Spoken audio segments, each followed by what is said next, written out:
This is the Fifth Estate Winning Headlines, your media police post.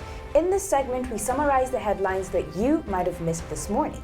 But we also take a look at the political pieces that we call cartoons in this country. Today is the 16th of March 2022, and I am AX. I am CS. And I am GK. In case you missed the headlines, here they are. The Daily Nation, Ruto, it's my turn. Okay. The Standard, Ruto, my promise.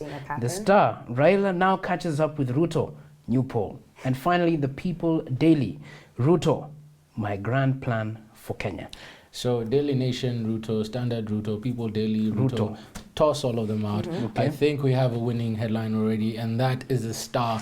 Tells us that Baba is gaining ground, which we have been maintaining, and he will continue to gain ground. And as Swahili say, dalili ya mvua ni mawingu. Exactly. But AX, why don't you tell us a bit more about that? So, my mother always told me that if something was too good to be true, it's probably a fraud. And I say this because despite the News All the Stars headline, I feel like it might just be too good to be true. How is it possible that after hovering at a 30% popularity rate for months, Raila jumps 17 points in the blink of an eye, when no other polls reflect this jump as well? Additionally, we know who owns the Star and we know what color wheelbarrow he likes. So why would he allow this story to be published the day after his crowning moment? Especially when rumors abounded that he did not want the story released under any circumstances. Now, don't get me wrong. We are not saying that Raila cannot make the leap, but the last substantial leap he made took months, plural, not singular. So today, I would like to interrogate the Star and the Radio Africa poll, because I suspect that some mischief is being managed here. Oh, explain. And I say so because politics is about perception. And right now, William Ruto is having a bit of a perception problem. Now, what's the problem? He has been doing too well in the polls for too long. And this may have given his base the impression that his victory is a foregone conclusion, which is not good for Ruto. Because if his electoral victory is inevitable, which it isn't, then why should they vote? Why should they give up their breakfasts, lunches, and at times dinners to go vote for a man who is going to win anyway? This is what happened in the 2016 US presidential election. For months leading up to the election, pollsters and statisticians gave Hillary Clinton a 75 to 99% chance of winning the election. Yeah, it was high. This meant that Donald Trump had an at best 25% chance at victory. So you can imagine everyone's shock when he won the election in that year. But how did the polls get it so wrong? Well, they forgot to account for the inverse effect polls would have on human beings. When voters see that a candidate is far ahead, voters for that candidate are less likely to turn up because they believe that their vote will not make a difference. And the opposite is also true. When we see a candidate trailing, voters for that candidate are more likely to turn up because every vote counts. This is what happened in the US 2016 election and the UK 2016 Brexit vote. Now, is it possible that this is what Ruto is trying to engineer in the 2022 election? Is it possible that Ruto is trying to activate the inverse relationship between voter turnout and poll results to his advantage to solve his problem? By painting himself as the underdog and Raila as the forerunner, is he attempting to mobilize his base while discouraging Raila's?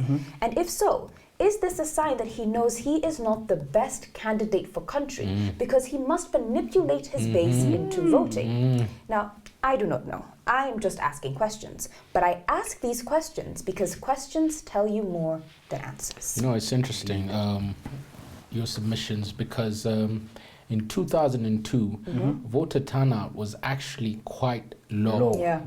And that's because it was a foregone conclusion that Kibaki is going to win, Moi is on the way out, so people did not come out to vote. Exactly. So I'm going to switch gears a bit. Watching the UDA NDC yesterday, a thought finally occurred to me. And this is the question I want to ask. Are we witnessing the resurrection of a Daniel Arap Moi? I say this because with every word, the DP weaved a narrative full of lies. He invented himself as the only savior of the poor country that is Kenya. And with every glance, it became clear that there is no UDA without William Ruto, just as there was no KANU without Moi in the end. Now, this is another question. Is it possible that Ruto wishes to have an extended presidential term, like Moi too? Why do I say this? Because Ruto is drawing from the dictator's playbook. This is not to be confused with the fifth estate classic, The Dictator's Handbook. Okay. The Playbook is a 6-part documentary series that provides a guide to tyrants of the future by conveying lessons on how their predecessors seized and held on to power. And clearly, Ruto has been taking some notes. Okay. Here's Wow. number one. They invent a strong cult of personality. Minute by minute, the events of the NDC purpose to create a cult of personality around William Ruto.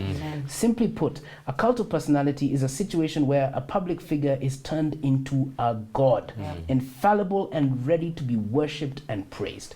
Think of people like Stalin, Bokassa, and Moi. And yesterday, Ruto did not invent a cult of personality.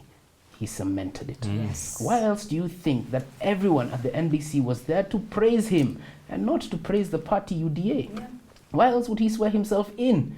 And why else did he frame his successes as his own successes and his failures as belonging to everybody else? Yeah. Make no mistake, UDA is Ruto's cult of personality. This was clear when the party changed its name after he joined. It was unmistakable when it changed its logos and colors after he said so. And it is unavoidable now from the NDC. Here's point number 2.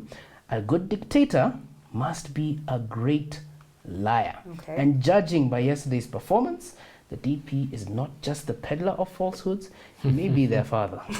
He says that he will stand against corruption, yet some of the most corrupt people in Kenya are his closest allies. He claims that the handshake brought about ethnic rule and put development on the back burner, yet since 2018 we have seen the completion of the Nairobi Expressway, the construction of the longest road in our nation's history, and the longest dual carriageway from Keno to Sagana, then to Marua, which is also soon to be complete. By lying, the DP is looking to control and own the truth. Reality is what he says it is, no matter what the truth may be. And finally, number 3, a good dictator is great at creating an enemy.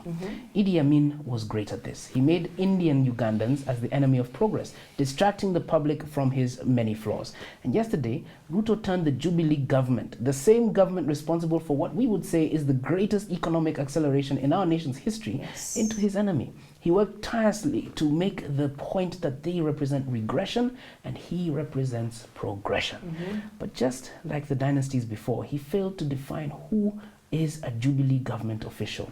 This means that we could all be officials and therefore we might all be his enemy. In sum, a Ruto presidency is not new. In fact, it may be incredibly familiar. It is the presidency that some of our parents experienced and swore to never repeat. This is what is at stake come August 9th. I'm glad you brought up history, and I'll go into history in a little bit. Allow us to reflect a little more on the UDA NDC. As we listened to William Ruto addressing UDA delegates and aspirants at Kasarani yesterday, I couldn't help but wonder how many people felt as nervous as I did. Not nervous because William Ruto might win the election. In any case, it is increasingly abundantly apparent that he will not. Exactly. The nervousness came from an anxiety of wondering how he will respond, how he will react when he loses. This nervousness emanated from observing how he deliberately excited passions, cunningly distorted truths, and manipulated language to bend to the cult of personality he continues to carefully craft and cultivate. A man who desires to ascend to the presidency used the platform he was given to share his vision for country, and instead he spent more time focusing on personal grievances, as though the presidency is a personal possession that is owed to him. And that is precisely where the danger lies, because people go to great lengths and take great measures for their personal property. And knowing this, today William Ruto took his audacity a step further in Gara and commanded border riders to go to police stations and take their motorbikes and be refunded all the money they paid as fines. Ladies and gentlemen, it is only March. We have 5 more months to go. But Ruto's utterances in Thika on Sunday, at Kasarani yesterday, and in Ngara today make me shudder to think what the climax of this season might look like. All this reminded us of two things: a book and a report. The book, Sunday Times bestseller, is titled The Dark Charisma of Adolf Hitler, Leading Millions into the Abyss by Lawrence Rees. The book chronicles how this man was so charismatic that people believed whatever he said, and he was brilliant at articulating the fears and desires of the people, and he took advantage of that to propel him towards his own personal destiny. Today, the equivalent of the Aryan nation that Hitler projected as being a special class to the exclusion of others is the hustler nation. If you don't believe it, think about what happened to the Zimbabwean diplomat, the lady on Forest Road the other day. And think about how Ruto is now inviting border riders to go and raid police stations. Wale boda wote walinyang'anywa pikipiki zao na wakalipishwa pesa ambayo sio halali. Waende wachukue pikipiki zao kutoka police station na warudishiwe pesa yao. But also think about something else, the Working Report. If German history seems far-fetched, then let our own still very recent history be a cautionary tale. The Working Report is a horrifying document. One of many accounts there is that of 70-year-old Mzee Joseph Mwangi Masharia. He watched as 7 members of his family were hacked to death. His wife, 3 sons, 1 daughter, a grandson, and a granddaughter. 31st December 2007 at 5 p.m., 40 young people, including his neighbors, descended on his family and said that they want at least 5 heads from that house. We won't go into the details, but the report is a public document.